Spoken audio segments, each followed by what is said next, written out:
only needs more than 5 minutes, but I figured, oh, what the hell, be ambitious.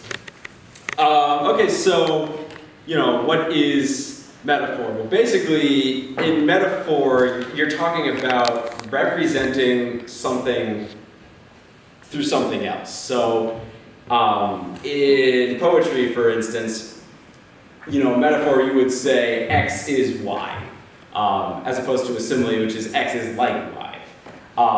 People have thought about this for years in terms of art and poetry, but metaphor through game mechanics is kind of a new thing that started probably around 2006, and there are a few different ways you can go about it.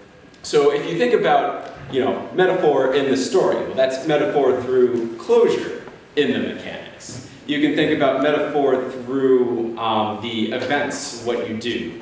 But today I want to focus specifically on metaphor as the interaction, what you do. So specifically, like, take for instance, when I push a button and I kill a guy, am I actually killing a guy, or does my violence represent something else? Something that isn't on screen? So the big takeaway that I want you to think about here is that mechanics should be more than the surface value of the game. So when I interact with the game, what is the significance of that interaction? Particularly in regards to the game world, to the real world, to my avatar, and to myself. And the more you think about, what your player is doing from kind of an intrinsic perspective, the deeper you can make a connection with your player, almost. And you need to think that every interaction is significant. Everything from movement to attacks to, putting a stat in, a stat point into a stat.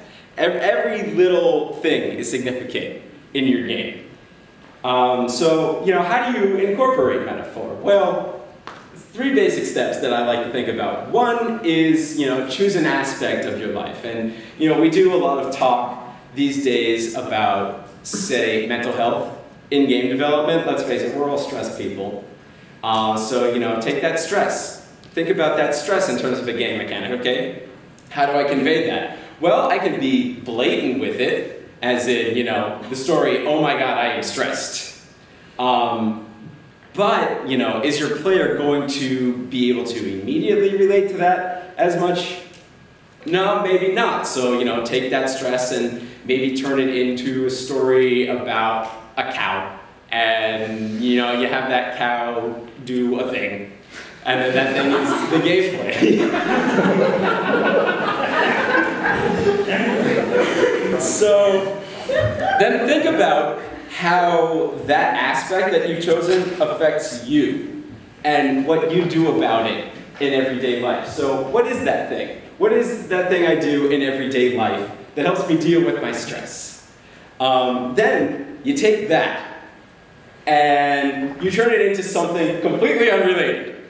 And you hope, you keep your fingers crossed, that your player understands what you were trying to convey with that.